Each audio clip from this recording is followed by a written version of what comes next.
What's up? So I'm going to try this. I got the phone kind of situated in an awkward position here. And I really want to get into the 2019 NFL season. I have, a lot to talk about. I've only really made one video, and it was a Yahoo League best ball draft, and with my brother. And the video quality wasn't great. It was just a video that I recorded straight off my phone of me drafting this fantasy team. And we were watching the game at the same time. We really just didn't get a chance to go over a lot of the stuff that we really wanted to go over with regard to the fantasy football season for 2019. So this is going to be a quick rundown of the Thursday night game that happened a couple of nights ago. We saw the Green Bay Packers take on the Chicago Bears in Soldier Field, and full disclosure, I am a diehard Chicago Bears fan, so that game was pretty rough for me to watch, but it was okay. There's a few things that I took away from the game that I think are going to be important fantasy football wise. And there's a few things that I took away from the game that I think are going to be important for real football. Starting with that, guys, don't panic, okay? It was a bad game on both sides of the ball. For real. It was a bad game on... I'm sorry. It was a bad game for both teams. I shouldn't say on both sides of the ball. Both teams actually played ridiculously good defense. Ridiculously good defense. Both teams' defenses are... are they good? And we already have Chicago and Minnesota expected to have good defenses in this division. And with Green Bay also being a tough defense, this season is going to be rough for this division. I mean, rough. So, offensively, the Bears just could not move the ball. Ton of penalties. It was a bad game, but it was also a bad game for Green Bay. So, when people are going out there talking about how Mitchell Trubisky's not the answer for the Bears, I want everybody to go back and look at Drew Brees' stats from his third season in the league, because they were terrible. His third season in the league, he threw more picks than touchdowns. He threw for like 3,200 yards. He wasn't good. And maybe the team around him wasn't as good as what Mitchell Trubisky has. But guys, he's not doing that kind of stuff. Yeah, he's got some kinks to work out, for sure. But it was not his fault that they lost that game. 60 offensive snaps, 12 called runs. 12 called runs, 12 called rushing plays. That's unacceptable. You are not going to win football games unless you have a more balanced attack. And in a game that was won 10-3, a game that was won 10-3, you would expect there to be hundreds of rushing yards by each team, and there wasn't.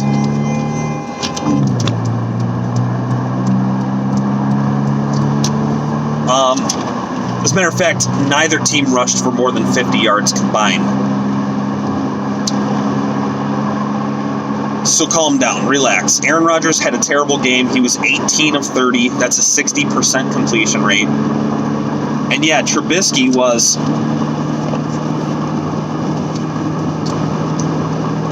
26 of 45, which is a 58% completion rate. So, yeah, it was worse than what Aaron Rodgers did, but it wasn't that bad, comparatively speaking. Trubisky had 228 passing yards and an interception.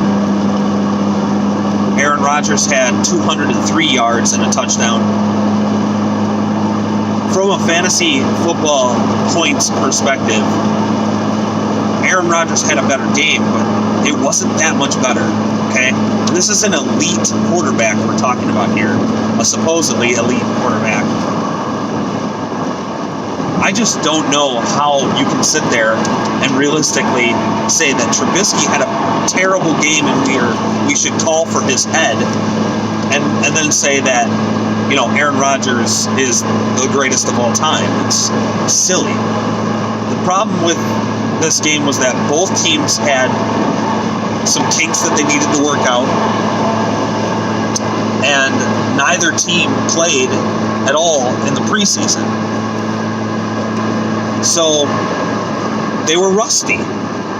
And that's really what it boils down to. The fact of the matter is, Matt Nagy called a bad game. He called a bad game for Trubisky. This is a very winnable game, and Matt Nagy blew it. Trubisky didn't blow it. As far as fantasy football things go, I want to talk about a few things with regard to this game, because there was definitely some fantasy implications here. Okay, so the big ones. Davante Adams. Now, I picked Davante Adams in one of my leagues with my first overall pick. If you picked him, he was probably your first overall pick, unless you were in a really shallow league, or you somehow managed to get him at the turn in the second round. He had 4 receptions for 36 yards. So and no touchdowns. So not good. But they did throw him the ball like 8 times. So they were targeting him. Now, again, he's playing in Chicago against one of the toughest defenses in the league, or what should be one of the toughest defenses in the league. We should have expected a bad game from him. This is not his typical 13 targets, 10 receptions, 127-yard games with a touchdown. This was a bad game for Davante Adams, but don't think for a second that he isn't going to be Aaron Rodgers' favorite target for the rest of the year. Aaron Jones for the Packers had 13 rushes for 39 yards. This was never a high target of mine. It should not have been a high target of yours. For the people that were out there saying, yeah, go ahead and draft Aaron Jones in the first couple of rounds of your fantasy football draft, he's not that good. He needs game scripts where they're trailing. And I'm going to tell you why. In game scripts where the Packers are trailing, we know Aaron Rodgers is going to throw the ball. So the main threat on Green Bay is always Aaron Rodgers. When that's the case, Aaron Jones is going to go off, because you're not going to expect him really to get a lot of runs or score a lot of touchdowns. Like, he might score a lot of touchdowns this year. I just don't see Aaron Jones as a top-tier running back this year at all.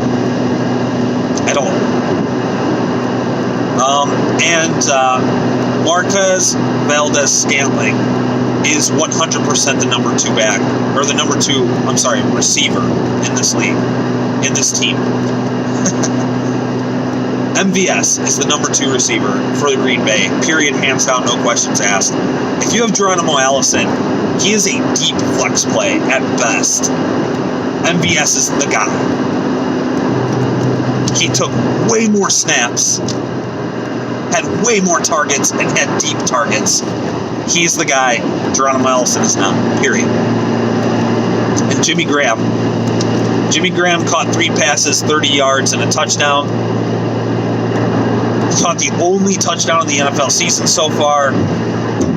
I have not been, and probably will not be impressed with Jimmy Graham. I have a 16-team league that I am the commissioner of. A 16-team league, and I am taking him with none of my picks. There are other tight ends that have way more upside than Jimmy Graham.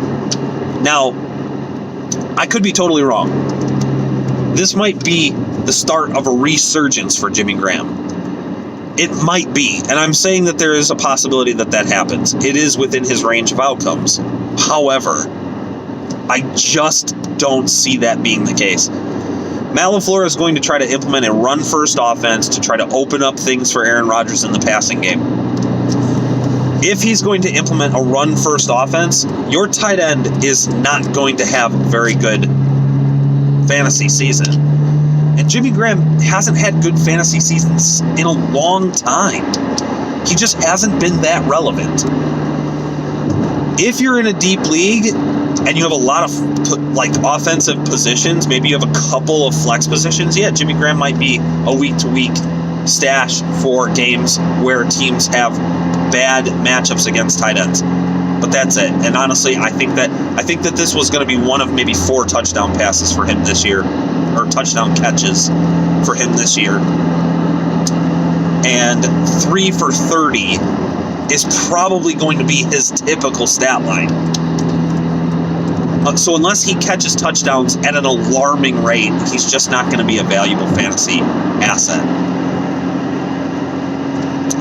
On the Bears side of the football for fantasy, Mitch Trubisky had, a bad fantasy game.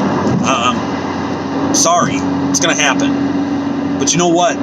They sacked him 5 times, and that will not continue to happen. Mitchell Trubisky's offensive line is much better than a 5-sack performance.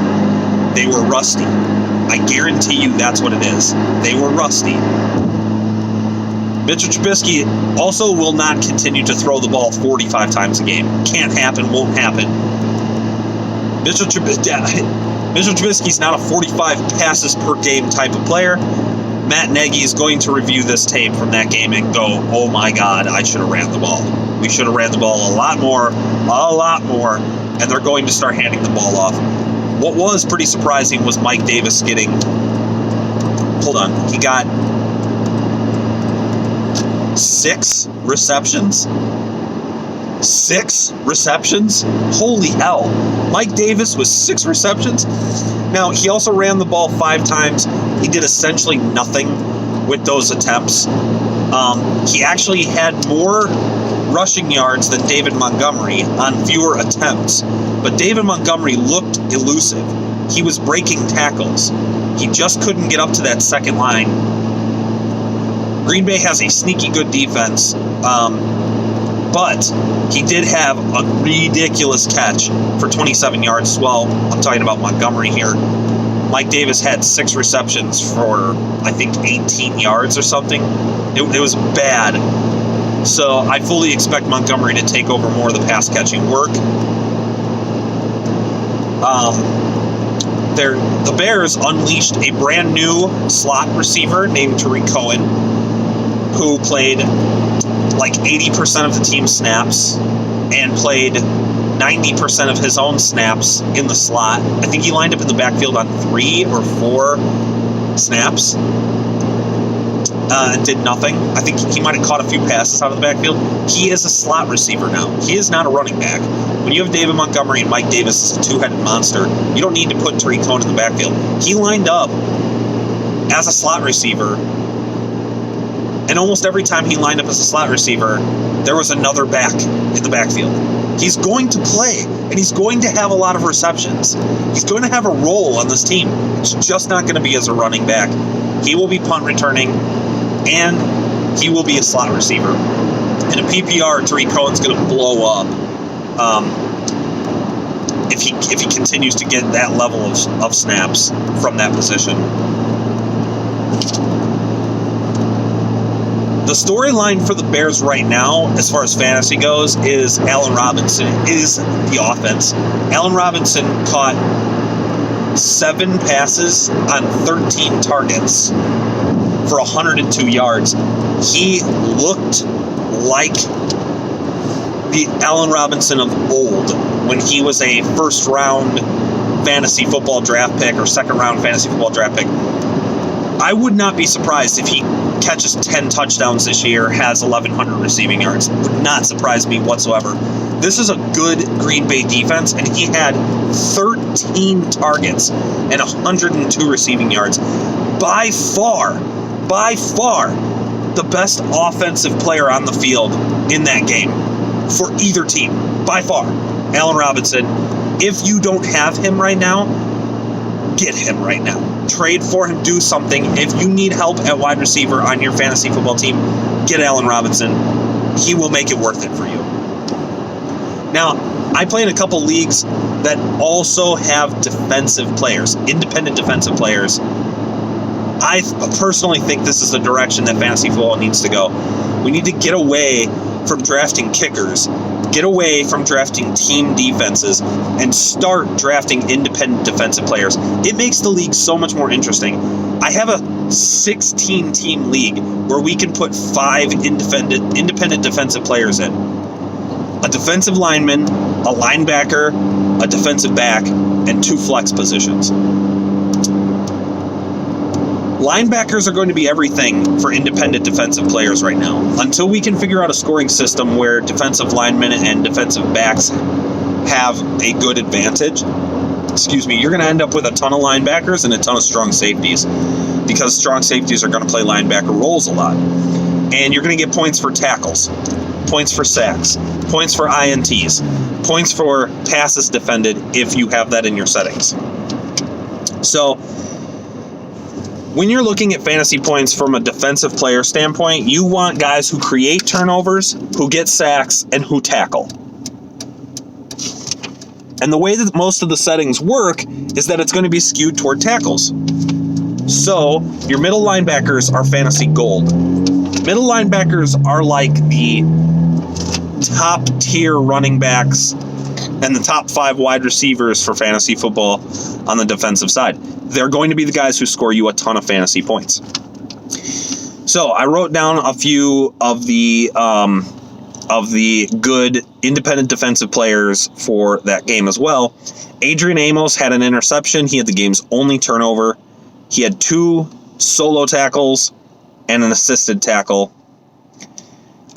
Blake Martinez was an absolute monster. He was all over the field for Green Bay. He had 5 solo tackles, 2 assisted tackles, a sack, and a tackle for loss. And Preston Smith was another standout. He had 2 solo tackles, 3 assisted tackles, 1.5 sacks, and a tackle for loss. On the Bears side, Kyle Fuller had the best defensive game. He had 6 solo tackles. Leonard Floyd had 4 solo tackles, 2 sacks, 2 tackles for loss. Khalil Mack had 5 solo tackles and a tackle for a loss. And Roy Robertson Harris had 3 solo tackles, a sack, and 2 tackles for loss. Guys, I'm going to really quick. So that's it for the fantasy for that game. I'll do another video after Sunday, hopefully on Monday, actually, or Tuesday, leading up to or after the Sunday games. They're not going to be as in-depth, but I do want to make a pretty in-depth video for all the Thursday night and all the Monday night games this year, as far as fantasy points go. The last few things that I want to talk about are my picks to win this coming week, and anything that's going to be fantasy football relevant for those games. So the Redskins are playing the Eagles. I'm very excited to see what the Redskins running back situation looks like. I do own Darius Geis in one league, and I do have very high hopes for him.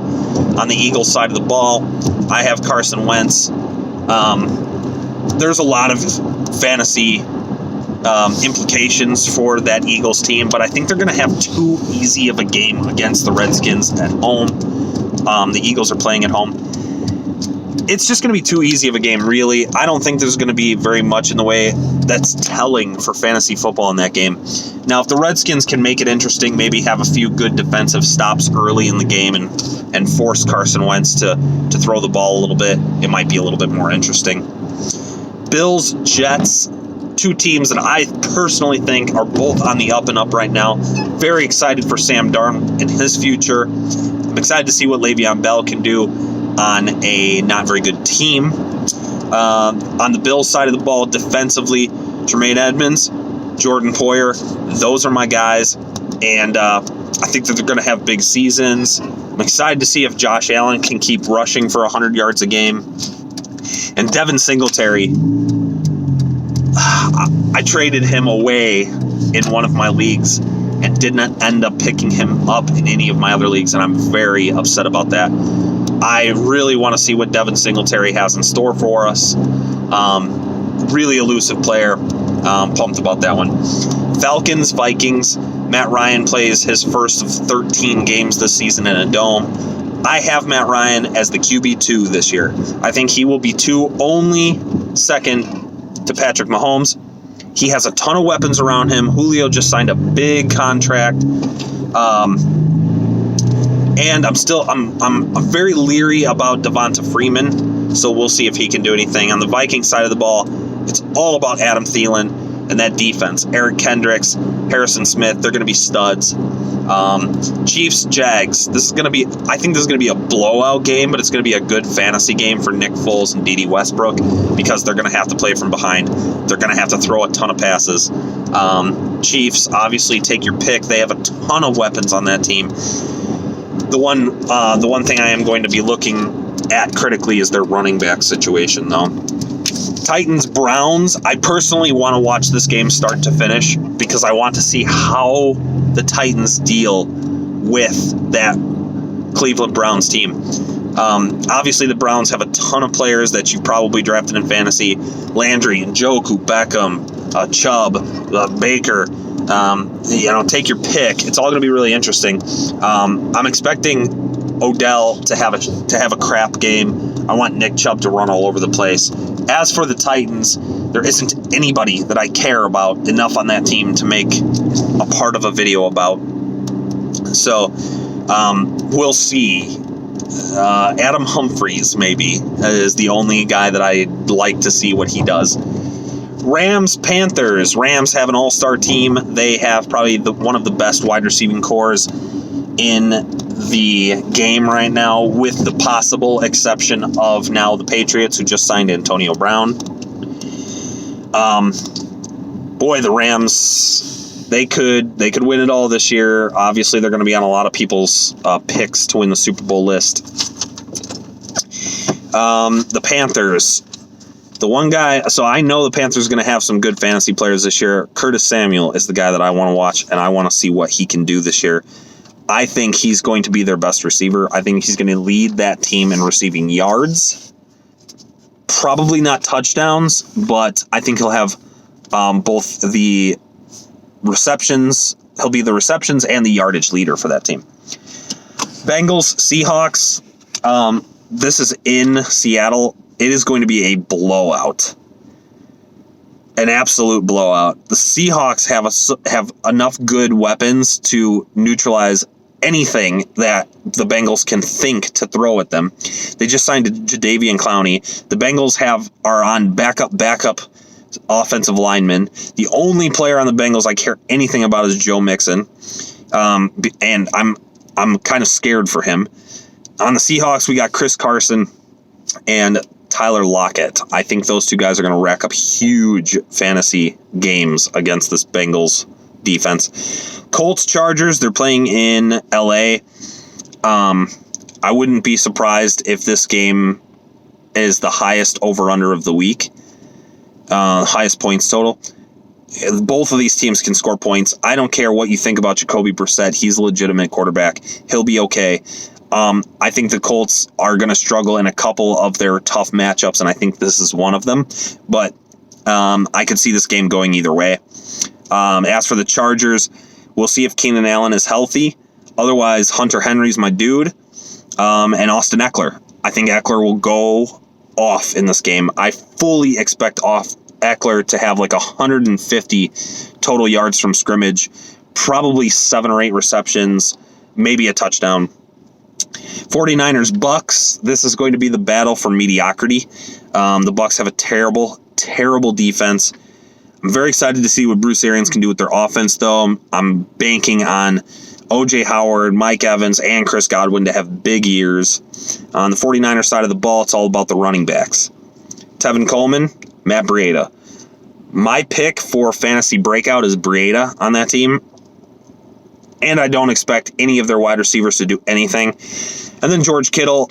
I think George Kittle will have a really good year. I don't think he'll do what he did last year. He'll probably have a couple of extra touchdowns, but nowhere near the receiving yardage. I'm giving him maybe 975 receiving yards this year.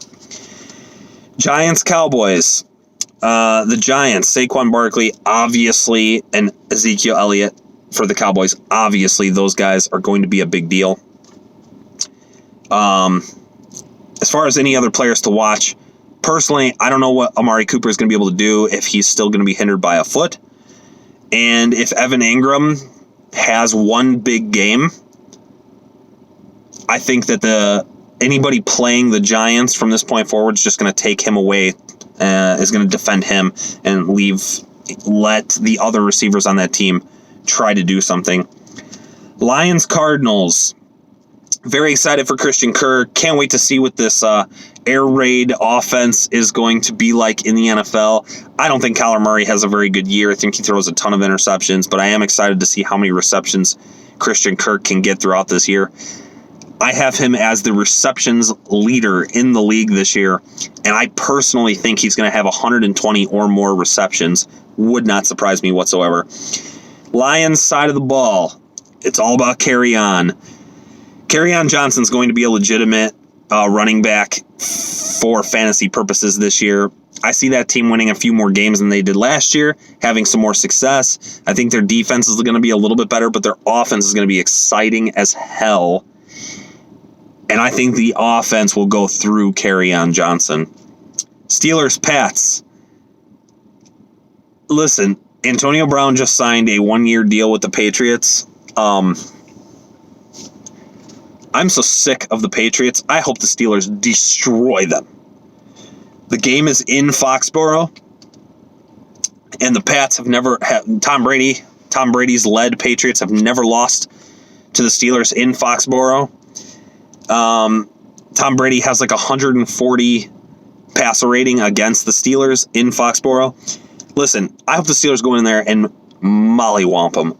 I want the Steelers to win 54-7. As far as fantasy goes, watch James Conner, watch Juju. On the Pats side of the ball, you pick one of their running backs. It doesn't matter who it is. Josh Gordon.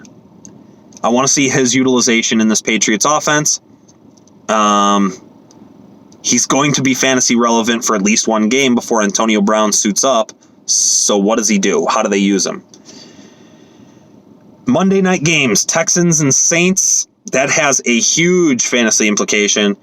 I know everybody's drafting Texans wide receivers. Duke Johnson Jr., what's he going to do there? I don't know. Deshaun Watson, high draft pick. Lots of points there to go around for everybody. The one player that I really want to see what he does is Will Fuller. He's coming back from the injury, and I want to see if he's still the deep threat everybody thinks he's going to be. As far as the Saints go, we all know it's all about Alvin Kamara on that team. Alvin Kamara and Michael Thomas. If you got one of those guys, you got a safe, week-to-week, sit them and forget them every single time they're on the field. Saints sleeper, I think, is Latavius Murray. I think he's going to have a big game. I think he's going to have a big season, maybe not a big game in this one, but the Texans lost a lot of pieces on defense, so it could be. And the last game of the week is Broncos-Raiders. I see the Broncos running all over the Raiders. I just don't think that the Raiders are going to be able to keep up offensively with what the Broncos can do defensively. And I think that the Broncos match up well offensively to the Raiders defense. Listen, Vic Fangio was the guy in Chicago. He was do everything. He was Mr. Everything for that Chicago Bears defense last year. I would not be surprised if the Raiders score about 10 points and the Broncos can somehow manage to put up 21 points. It's not going to be out of the range of outcomes. As far as fantasy players go, we are looking for what Courtland Sutton is going to do, what Emmanuel Sanders is going to do, how Joe Flacco distributes the ball to those guys, and of course, the split between Phillip Lindsay and Royce Freeman. And for the Raiders, it's a guessing game. I got Darren Waller. That's it. Josh Jacobs is going to have a big first half of the season. I think he finishes the season in a committee because I just don't think that they're going to be able to run the ball that much with Josh Jacobs because I don't think he's that good. But Darren Waller is my guy. That is it. I'm going to post this video. Please subscribe. Please like the video. Share it. Do something.